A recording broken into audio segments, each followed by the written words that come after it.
and the Beanstalk. Once upon a time, there lived a widow with her only son, named Jack. Their times were really hard, and they were living in poverty for long. Jack was too young to work and earn money.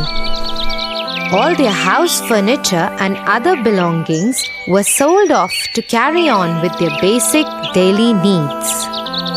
Until at last they were left with a cow, who used to give milk every day, and that they used to sell off in the market to buy bread.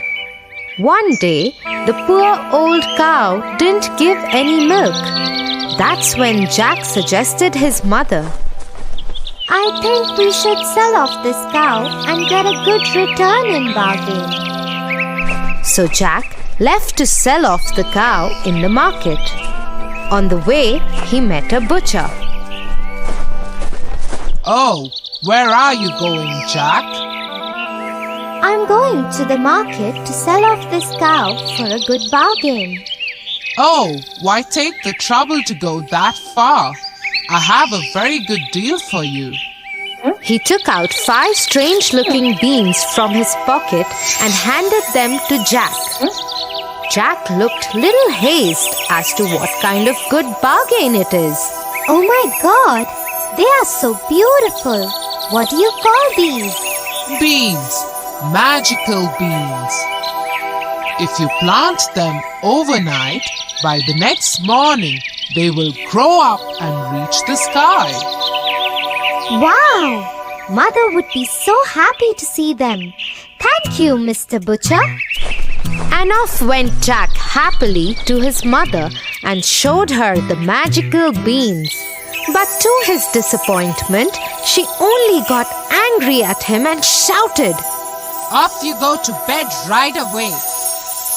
She threw the beans outside the kitchen window and into the backyard and went off to her bed, crying and weeping. The next morning, when Jack woke up, he saw outside his window, and to his surprise, he saw a great beanstalk reaching up to the sky. Oh my God! This beanstalk is so huge! I need to climb this up to see where it leads to.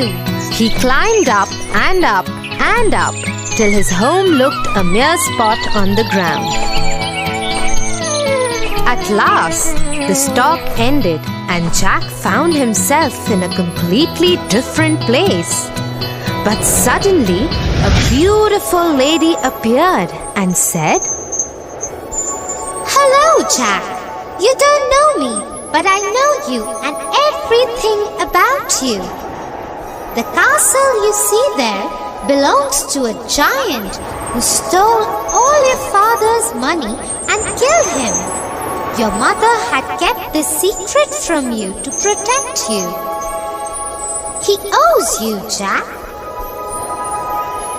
The lady disappeared in thin air. Jack kept standing there and thinking, "He surely owes me and my family." Far away, where the road ended, he could see a huge castle. He went up to the castle and knocked on the huge door. A giant woman opened the door. She looked scary and howled at Jack. "What do you want?" If you please, ma'am, would you kindly give me some breakfast? I haven't eaten anything since yesterday." The giant woman, though looked cruel and ugly, had a kind heart and offered Jack a huge plate of English breakfast, but warned him, "You must finish quickly before my giant husband comes back and eats you." Then suddenly there was a huge knock on the door, and the wife picked up Jack and hid him in a huge empty kettle. As the door opened, the giant entered and roared, Fee, fee, fo, fum. I smell the blood of an Englishman. Be he alive or be he dead, I'll grind his bones to make my bread. Nonsense! You're mistaken. It's the ox hide you smell. So he sat down at the table and ate the ox that his wife had served him as breakfast.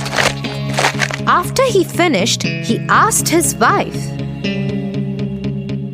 Get me my money bags. He started counting his money, but he was so sleepy that he slept on the table. The whole room was roaring with his snore. Jack, taking an opportunity of this time, got out of the kettle, picked up the money bags and ran towards the door. Before the giant woke up, he climbed down the beanstalk and to his cottage and did not look back even once. He took a sigh of relief and ran to his mother. Mother, look what I got. We are rich now. The mother and the son lived quite comfortably. Till one afternoon, when his mother was away, he decided to go up to the giant's castle and see what was happening there. So he climbed up the beanstalk and reached the castle. There, standing at the door, he saw the giant's wife again. But she didn't recognize him because he was dressed impeccably this time. If you please, ma'am, He said, will you give me some breakfast? Run away, you little boy. Last time a boy came, he stole my husband's money bags. But since she was kind-hearted, she offered Jack breakfast. At that very moment, the giant knocked on the door and quickly she hid Jack in the oven. The giant entered and roared. Fee, fee, fo, fum. I smell the blood of an Englishman. Be he alive or be he dead, I'll grind his bones to make my bread.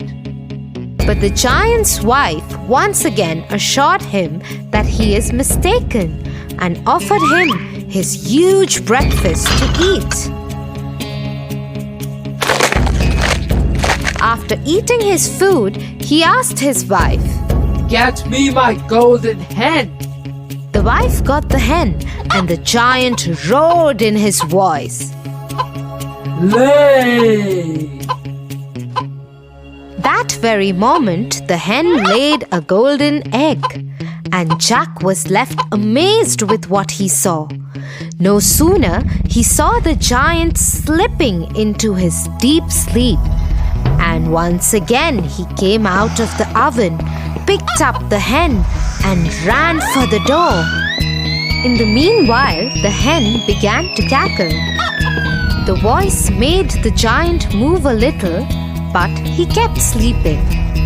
Jack climbed down the stalk and went straight to his mother and gave her the golden hen. The mother and the boy were so rich that they had money greater than even what they could spend. One day, he was sitting idle. The thought of the beanstalk crossed his mind again, and he decided to climb it. No sooner he was at the castle, but this time he decided not to be seen and climbed the kitchen wall of the castle and hid himself in the oven. In came the giant, roaring louder than ever. Fee, fee, fo, fum. I smell the blood of an Englishman. Be he alive or be he dead, I'll grind his bones to make my bread. But the giantess was quite sure that she had seen no little boy that morning, and after grumbling a great deal, the giant sat down for breakfast. As soon as he got over with his breakfast, he called out to his wife, Bring me my harp. Sing, ordered the giant. Soon the harp started singing the most beautiful sounds ever heard, and no sooner the giant fell off into his deep sleep. Jack, who was waiting for this moment, got out of the oven and climbed the table to grab the harp. But as soon as he started running off with it, the harp started shouting, "Master! Master!" The giant woke up just in time to catch the sight of Jack running out of the kitchen door. With a fearful roar, he saw Jack running with the harp and dashed after him. Little Jack ran as fast as he could, while holding the harp tightly in his hands. The giant, taking terribly long strides, gained on Jack, and he would have been caught if Giant had not slipped over a boulder. Before he could pick himself up, Jack began to climb down the beanstalk, and when the giant arrived at the edge, he was nearly halfway to the cottage. The giant began to climb down too, but as soon as Jack saw him coming, he called out, Mother, bring an axe. The widow hurried out with a chopper. Jack had no sooner reached the ground than he cut the beanstalk right in two. Down came the giant with a terrible crash, and that, you may be sure, was the end of him. But the mother had a very important advice for Jack. Jack, what the giant did to your father was bad. But you should not have been so greedy. He reaped what he sowed, but greed is also a bad deed. Jack agreed to his mother and promised to never be greedy again, and they lived happily ever after. Wow, Tia, that was such an adventurous story.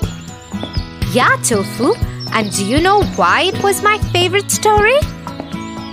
No, tell me. The story was about a brave boy who wanted to fight against poverty, and in a way, he got a chance to take revenge of his father too.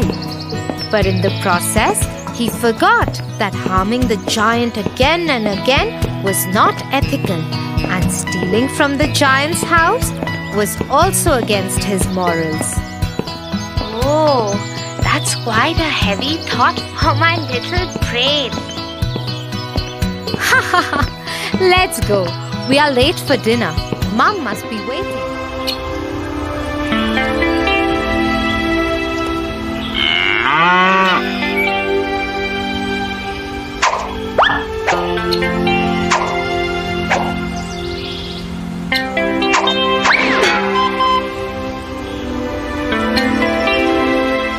What are you trying to do, Tofu?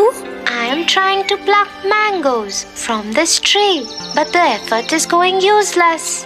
That's because the mangoes are too far away and the stones are too heavy.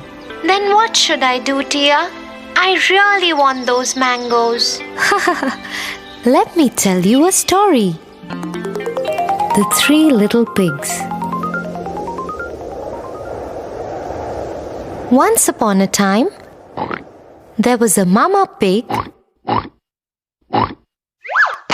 and three little pigs.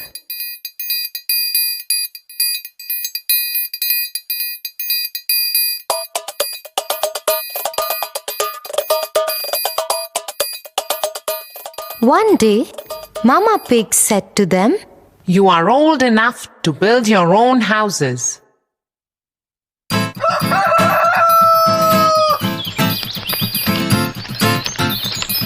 The first pig built a house of straw.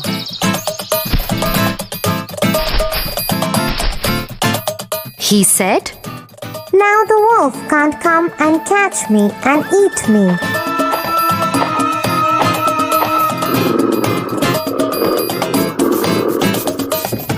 The second pig built his house with sticks, stronger than the first pig's house.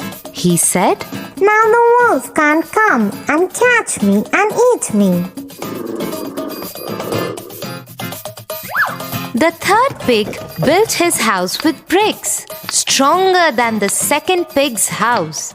He said, Now the wolf can't come and catch me and eat me.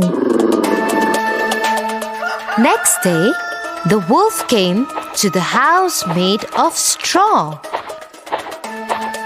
The wolf knocked at the door and said, Little pig, let me come in. I will not let you come in, said the little pig.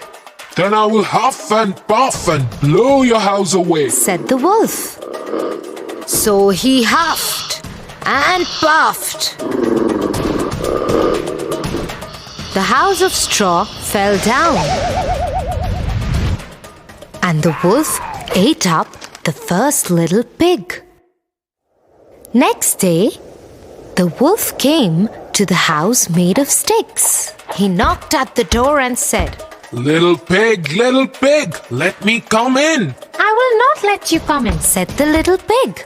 Then I will huff and puff and blow your house away, said the wolf. So he huffed and puffed and blew the house away. The house of sticks fell down, and the wolf ate up the second little pig. Next day, the wolf came to the house made of bricks. Little pig, let me come in. I will not let you come in, said the little pig. Then I will huff and puff and blow your house away, said the wolf. The big bad wolf tried to huff and puff and blow the house down. But he couldn't. He kept trying for hours, but the house was very strong. He tried to enter through the chimney, but the clever third little pig boiled a big pot of water and kept it below the chimney. The wolf fell into it and died. So, the way the third wise pig managed to escape from the wolf without using weapons, but through his wisdom, would you be able to do the same?